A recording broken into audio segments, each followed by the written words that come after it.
Can you make wine out of tea? Well, we did, and it's been aging for 1 year, so let's give it a taste.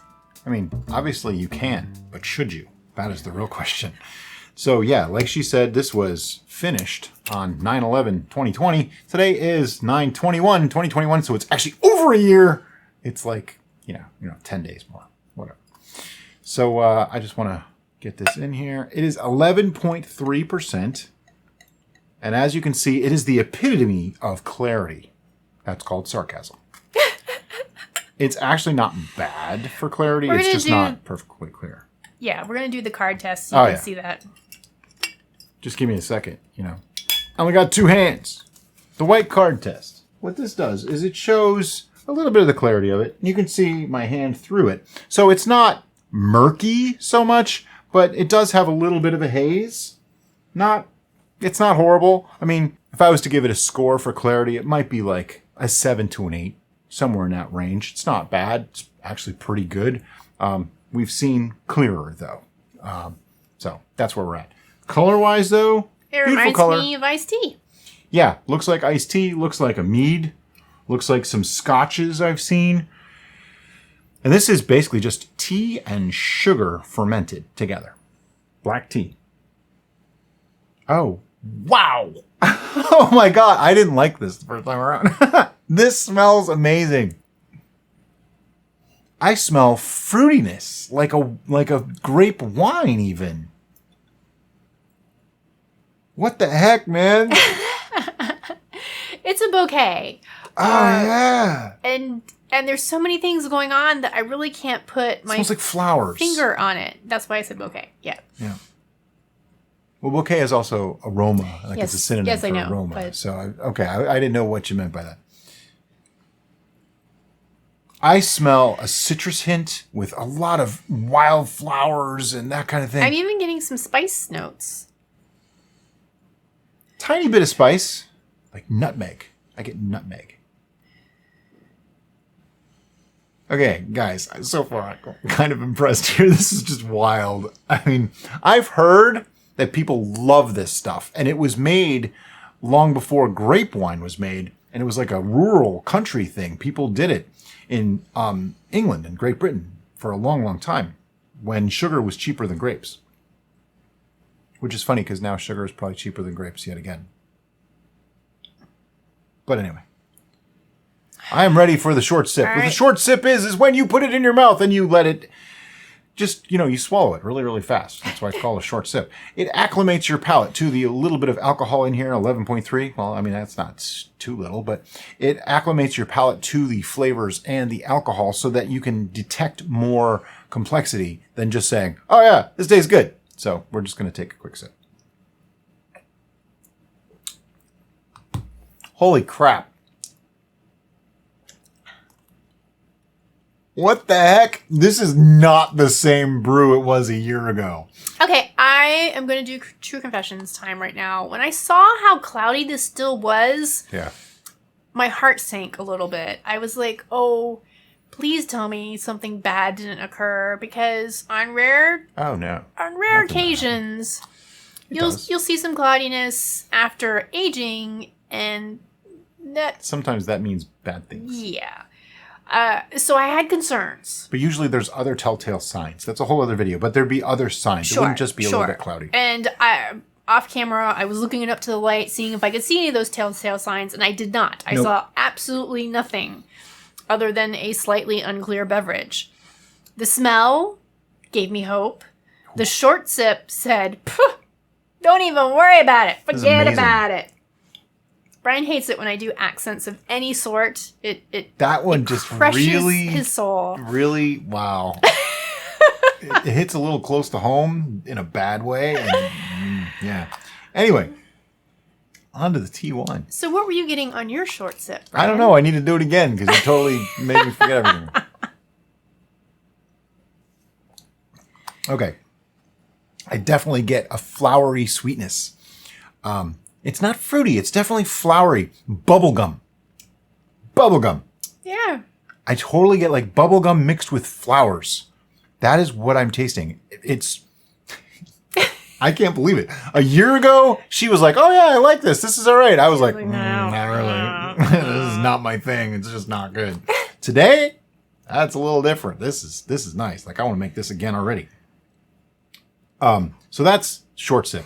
It tastes sweet. There's a good sweetness to it without being overly sweet. It does lack a little bit of mouthfeel, which is shocking because of the amount of tannin that must be in this because it was made with black tea. But it is a little watery. Now, I'm saying that on the short sip. On the long sip, might come out different. We've had that happen before. But on the initial, it tastes a little bit watery to me. But it's not overly complex, but there's a lot of flavors there. But they're melded in such a way that it doesn't feel multiple notes. It feels like a chord, like one single boom. Let me hit you with everything all at once. And that carries right through all the way to the finish. Yeah, I would agree.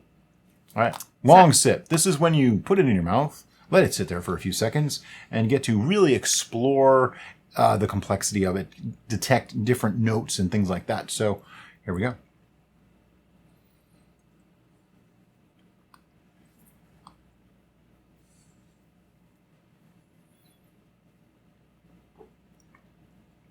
Oh my God.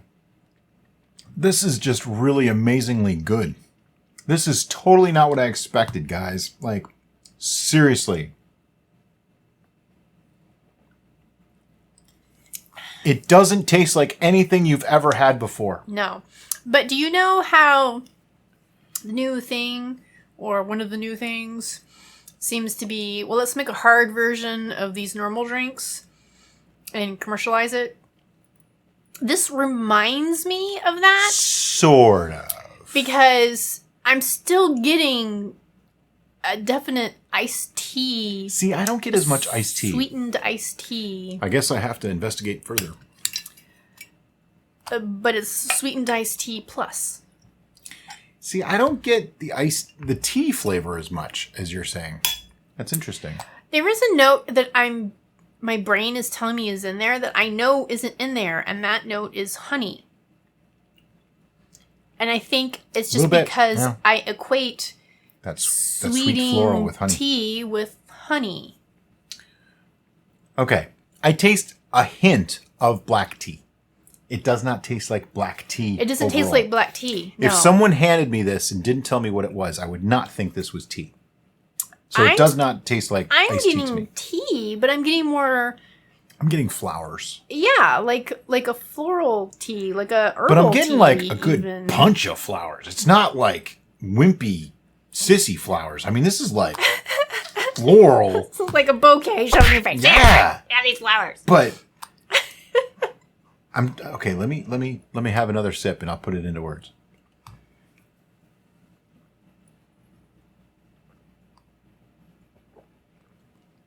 Okay. On the initial taste, I get a sweetness that comes from like almost a citrusy thing, like a cross between an orange and a lemon. That turns into flowers, and that scent and taste overcomes a little bit. Then I'm getting the mouthfeel, which is actually more viscous than it was on the short sip.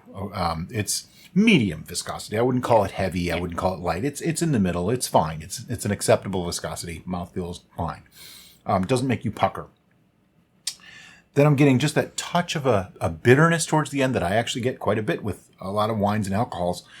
And then on the finish, the sweetness seems to come back a little bit more, and I get that flowers on the exhale. Really, really nice. So this time when I took this next long sip, I wanted to investigate it based on the floral notes and design in my head the bouquet that this was. So this is a bouquet of rose, chamomile, and orange blossom. You get chamomile? And it's being visited by a bunch of happy bees, and they're tasting all the pollen, and they're making honey right there on the bouquet. Yeah, I would agree to that. So that is now my visual for this beverage. Rose I get lavender. I don't get chamomile. See, lavender, I was trying to think, and I was going between my experience with the flowers in the garden and my experience with using those flowers in teas. Right. And so I was getting the sensation of chamomile tea, and so that's why I put chamomile flowers in my chamomile bouquet. but I get the rose is strong. But it's not like rose on its own can be overpowering. It's definitely not primarily rose. I'm kind of getting... It has a nice combination. I'll let you finish. I'm sorry. Yeah, no, I'm good. I get rose. If I was to describe this fully, I would not say this was 11%. I would say it's more like 4 or 5%. Yeah. You do not taste the alcohol. Nope. At all. This is another one of those danger. You will Will get Robinson. trashed on this one. It's so easy because you'll drink it down like, oh yeah, it's like sweetened iced tea. Just tea. Yeah. I get a rose-flavored apple cider with a little bit of citrus notes and a touch of like a thyme, maybe, and maybe even a little bit of... The lavender is very mild, but I'm getting herbs and flowers.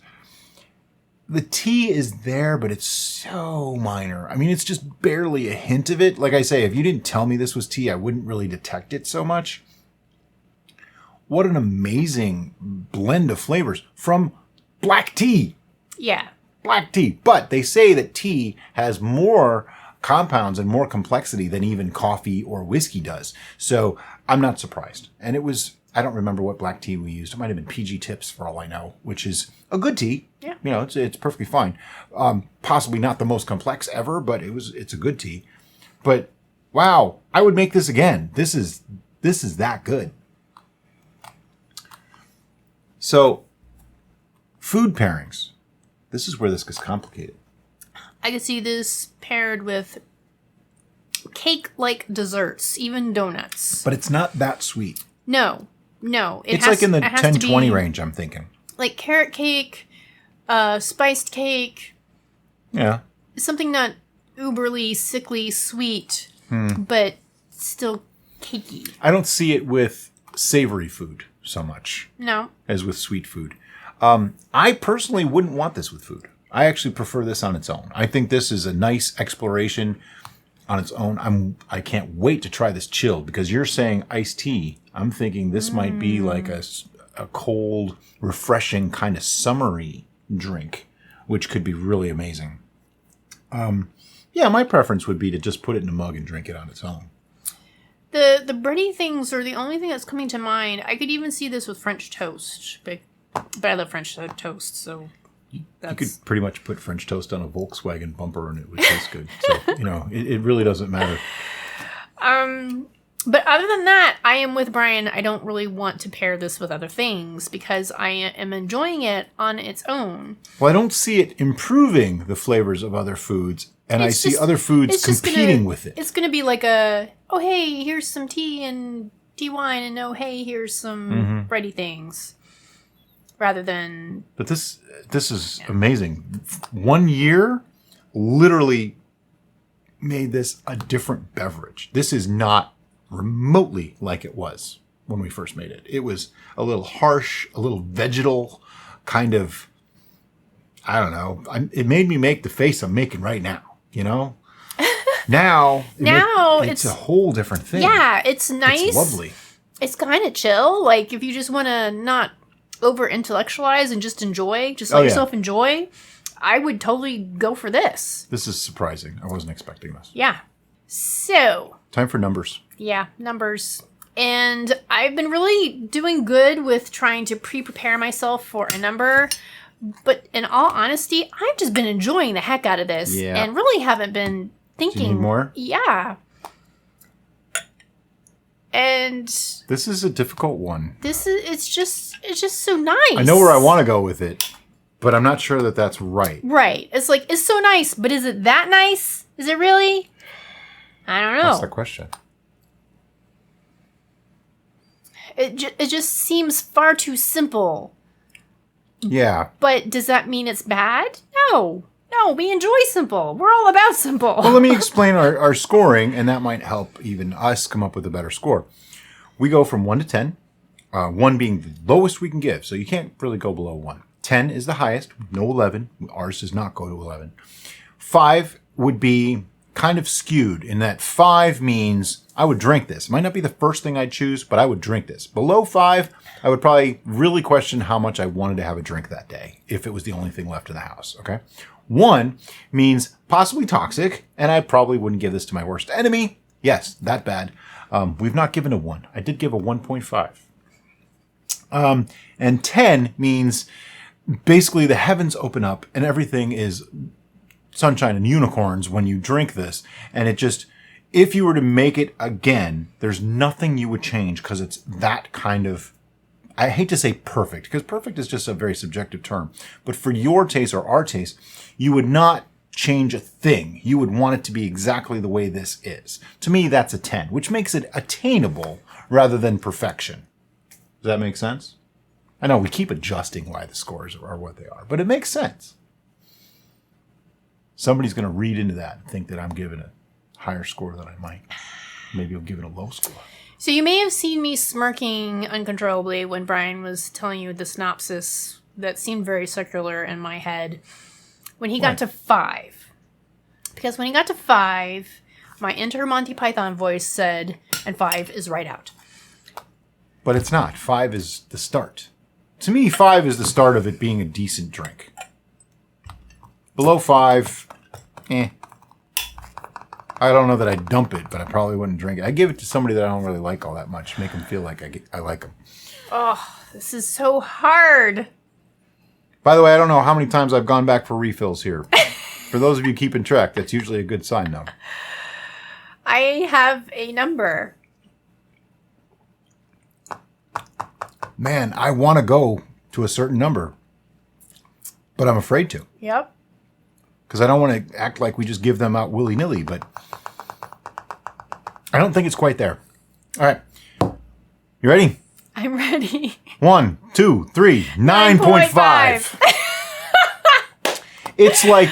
It's so... Just... Oh, my... Yes, seriously. So what's keeping you from a 10? I don't know. There's just one little thing that's amiss. I can explain it. And it's so elusive to me that I can't explain it. But Brian is going to explain it, and then I can see if I agree to that. There is, in the 3/4 flavor, 3/4 of the travel through your palate, a bitterness that bothers me. It's just slight. It's not huge, but it's a little unpleasant, and it takes away the flowery note for just that moment. It comes back, but it's that half to 3/4 mark. Gets a little bit like, not really a fan of that. It's not bad, but it's there. It's enough that if I could change it, if I knew what to do to make that go away, I would. I think I know what Brian is talking about, and I think my brain is going, oh, hey, that's just tea. Don't worry about that. That's what, exactly. It is the tea flavoring. I grew up where tea was what you drank for medicine, and it was Lipton, and it was boring tea bags that have been sitting in the little canister for like 4 years. So, they're stale, they're not good. That's what I grew up as tea, okay? In the last year or two, that's changed. I drink a lot of tea now, and I'm kind of hoity about it. Yep, and that would be my influence because my was background was completely and totally hoity. We never sweetened it. It was pure tea, and it was herbal. It was all these combinations. It was everything fancy. It was not in bags. You had your own little special tea thing. And I introduced that to Brian's world, and he's like, wow, this is tea? Yes. But now I don't sweeten my tea. I don't add anything to it. And I can detect the differences in various teas, actual tea, not just herbal tea. Herbal teas aren't actually teas. They're what's the word? There's a name for it. Somebody will tell me. Yeah. But they're not actually tea. Because it has to be a tea plant leaf to be actual tea. This is made from real tea. It is that, and it's that extra bitterness that comes from oversteeped tea that I'm getting. And that I find displeasurable. Just a touch. So the hoitiness in my tea Sure, but it's not as strong. I drink like 6 to 8 mugs of tea a day, just so you're aware. It's quite a bit. More tea. Decaf, by the way. Almost always decaf. I don't do caffeine anymore. I'm not getting the oversteeped tea sensation. Okay. Because oversteeped tea, when it's like, pow, I'm oversteeped, it's just like, what? And that's what I'm saying. It's only a half a point off because I get just a touch of that oversteepedness mixed with the sweetness and the floralness. Yeah. All these nesses. I would go back for more, but at this point... We still have to do... We have things to do. We still have to do the chilled version. And we have more videos to make today. We have work to do. I can't sit here and enjoy this all day. Though I would love to. Yeah, right? Our work is not just sitting around drinking all day long. It's really not. There's so much more to it than that. But anyway, that's why I gave it a 9.5. Otherwise, I would have gone full on 10. This is really that good. I would still say this is probably in my top 10 favorite brews ever. When Brian was going through his reason why we give the numbers that we give, my first reaction was, this is a 10. Yeah. It feels like it should be, but I get that little hint of, it could be improved. And then I started laughing about 5 being right out. And then I was like, no, back to work. And then I'm like, is it really a 10? Is it really a 10? It's so close to a 10. It's nearly almost a 10. See, giving a 10 comes with responsibility. So it's a 9.5. It's just a 9.5 by default. Because I wasn't 110% to give it a 10. All right, but now what we need to do is chill this. Chill, baby. See how it is. Non più tra I farfalloni amoroso, notte e giorno di torno girano, delle belle turbando al riposo, Narcisetto Adolcino d'amor. Delle belle turbando al riposo, Narcisetto Adolcino d'amor. Okay.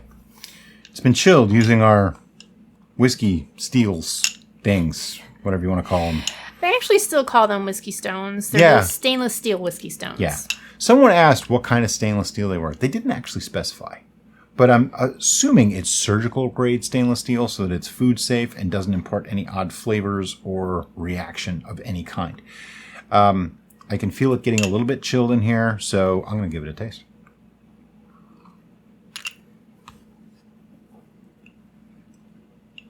I'm trying really hard to not give anything away. Because I know she's looking at me. Poker face. Yep. So I'm looking off that way, not paying attention. That's just good. I mean, the bitterness goes away. It's sweeter now. Mm-hmm. I'm getting a little bit of the bitterness on the See, now end, it tastes like flowery iced tea to me. But it's definitely sweeter up front. Oh, yeah. Yeah, I would say the sweetness level went up 10 points of gravity. Easily. It made it better. This is confusing to me. It works on ice. That's my take on it. Or chilled, or however you'd like to see it. This works on ice.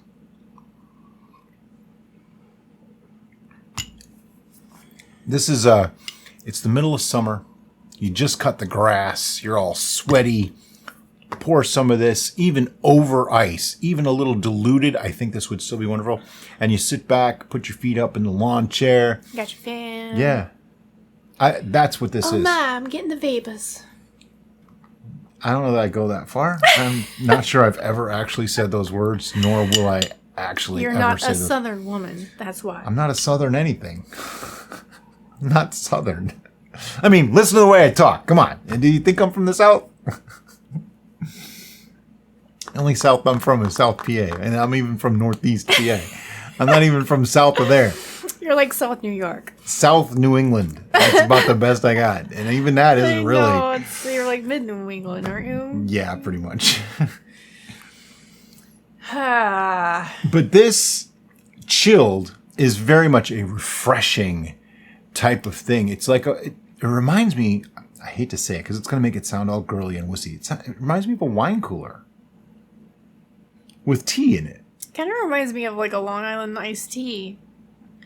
You know, that's one thing I've never actually had. I've never actually had a Long Island iced tea. When everybody else was ordering those, I was getting whiskey. Yeah. I didn't bother. It's like, yeah, I know it's all alcohol, but I want this alcohol. Period. I don't need all that other crap. He's this. A purist. Yeah. Why mix them? Fill it. We need more. But do we? Absolutely. Guys, this one is very surprising. Okay, and I know we've had a few of them lately that have been very surprising. The strawberry jam wine is another one. Oh, yeah. Tea wine, though, I kind of was disappointed because I was told how good this was. Everybody said, "Oh, tea wine, you got to do it. It's going to taste like floral and citrusy, and like it'll taste like white wine." You have to tell them that yes, it's going to taste like that, but In it's a going year. to taste like that after it's been aged a year. Just make it and then let it sit. Honestly, though, if you did not tell me this was tea wine, I would not think it was made with tea. I would think it was a floral infusion of some kind. Like she said, rose, and it tastes like rose. There's rose in here. There's a little bit of, like I say, lavender. I taste a touch of like thyme. I'm not getting the lemony that you get from thyme. Are you getting the lemony? Getting the herbal aspect of the thyme, not so much lemon. I'm getting a citrusy hit, but it's more of like an orange lemon mix. That's why I say it's kind of like thyme, but it's not exactly thyme. But there's a vegetal, not in an unpleasant way, but there is a vegetal thing, a vegetal component there. My brain is still saying tea. It is not saying black tea. It is saying a blend of floral and herbal. Okay, so you're tea. getting an herbal tea blend. Yeah. Okay. See, But it's still saying tea. when you say tea to me, I'm thinking black tea. No, it's not. It's not reading black tea. It's reading more of an herbal tea. I get just the slightest hint of the black tea. I can detect it, but not and I overly can strong. think of the other things that we've made with various herbs and stuff being the primarily flavor components, and it tastes like a better version of all those. Yeah, I would have to agree. Which is exciting and disappointing at the same time, because lots of those we went specifically and we targeted medicinal ingredients, Well, the question is, hoping that some of those medicinal properties passed over into the fermented version, where this is just black tea. so this is just a wine. This is not a mead. I can only imagine the tea mead would be amazing. Add honey flavor to this, and it would be incredible. But my question is, whose wheelhouse is this? It's both of ours. Yeah, it's actually a crossover. Yeah. Because I tend to go for the spicy, the spiced, the herbal. I tend to go for that. This has that. And I tend to go more for the... And this crosses Fruit between the fruity, stuff. herbal, spice And thing. this is somewhere in between. This is like I can imagine adding some spices to this. I can imagine adding some fruit to this. Oh, yeah. If you added fruit to this, it'd be amazing. And I think adding like my cinnamon, allspice, nutmeg kind of stuff to well, not nutmeg so much, cinnamon, allspice, and clove to this. Oh, I think, now that I was thinking about the possibilities beyond this spectrum, which I have no problems with this particular beverage, and I don't really even care to change it, however, I am a brewer, and this is what I do for a living. So, immediately I went, let's put some strawberry in there.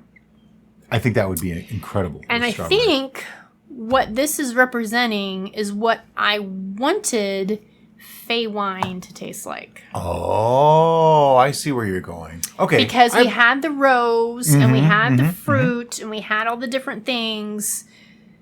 Maybe we just needed to put I have an idea. bunch of black tea in. What if we were to make a larger batch, like a 3-gallon batch of this?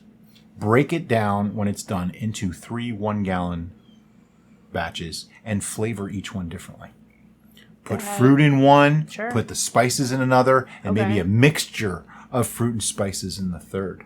I think that would be really first it'd be a interesting. really interesting video. I Oh, think. sure. Yeah. And it would show how you can change a brew. But I think this, as a foundation, works so well. It's got a lot going yeah. for it, but you can enhance it just a little bit here, a little bit there, a little bit there. I'm not going to change my score. I'm still a 9.5. Sure. I really liked this chilled, And- but I really liked it warm. So either way is fine by me. Yeah. Where are you at? I can't I can't give it a 10. force myself to elevate it. If this had cinnamon, I like cinnamon. He does. He does. It's a thing. It's also good for you. I don't know. This is perplexing me because I don't really remember what it was before, but I remember It was not good. I remember Brian really didn't like it, and I wanted to like it, so therefore I forced myself to I may have been like it. polite on camera, but off camera I went, this is not good. Now I'm just like... I want more. I hope we still have more. Can I have more, please? This is so thank good. Thank you. And it was just such a simple recipe that... It's a nothing recipe. This just proves that you don't have to go for all the exotic... ingredients to make something incredibly delightful. You can keep it really simple. You can stick to simple brewing practices and come out with something incredibly complex and incredibly delightful, far beyond alcohol. Now that touches on something really interesting, and this is the core of our channel, and both of our channels even, is we keep things very simple, and it's done that way on purpose. It's not neglecting science or neglecting any new modern inventions. It's just keeping it simple and approachable, okay? To some people, that's just not enough. To others, they love that. And for us, it's enough. We cook that way. We drink that way. You know, everything that we do is more or less the simple life, you know? And there's something to be said for that. There's something to be appreciated about keeping life simple and not overcomplicating things. Could we have added a lot of different things to this? Be it additives, be it nutrients, be it, you know, whatever. Yeah, of course we could. Would it have made it significantly better? I don't know. Would it have made it taste better younger? Maybe. Is it worth waiting for after a year anyway? Absolutely. Absolutely. And she touched on the exotic ingredients. That's something that I'm kind of a stickler about. To me, we use simpler, easy to get ingredients because I know we have an international audience. And I also look at it from our point of view. We want to grow things if we can, get them locally from locally produced people if we can. And if not, things that we can get easily enough that we can recommend to others. I don't really go for exotic, one-of-a-kind things because, okay, I found this one specific kind of tea and I was only allowed to get 2 ounces of it and I'll never be able to get it again. What good does that do me? That doesn't What if I help really our like audience. it? So. But it doesn't help me either. Yeah. What if I really like it? Those Yeah. 2 ounces are gone. I can never get it again. It doesn't make any sense to me.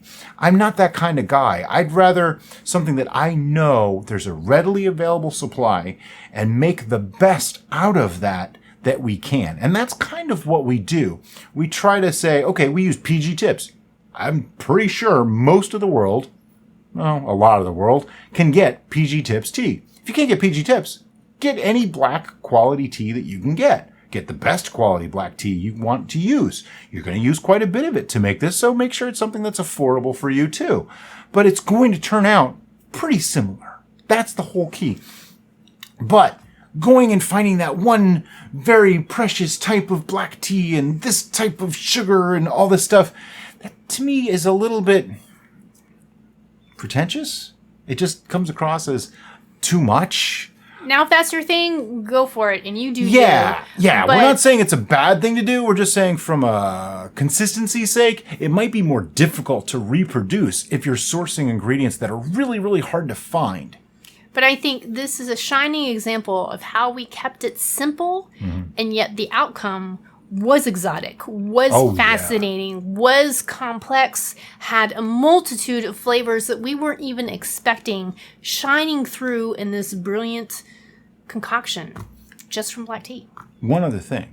If you decide that you do want to use those exotic ingredients, feel free to do that. I'm not saying don't do it, but if you're a newer brewer and you're not experienced at these things yet, you might be overshooting the mark and you don't really know what to expect yet. So using the exotic ingredients isn't really helping you. Use the basic, simple ones. That way, when you do use the exotic down the line, you understand the difference and you go, oh, now I see it. Yeah. Versus you started with all the exotics and then where do you go from there?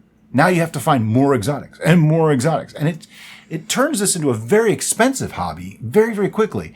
Keep it simple and it can be super cheap. I mean, what did this cost to make? Probably like $3 to make the entire batch. Yeah. You know? It was so like if you want so something cheap and you want something fantastic, absolutely. make tea wine. Unbelievable. See those people over there? Those are our bejesus and plaid level members of our VIP. Them plus many other people are what support this group and keep us running so that way we can share this information for We you. have 270 members at this point, and we're always welcoming more. There's a link in the description if you want to know more about that. But if you like this video, look up. There's another one up there. You might like that one too. Thanks for watching. Have a great day.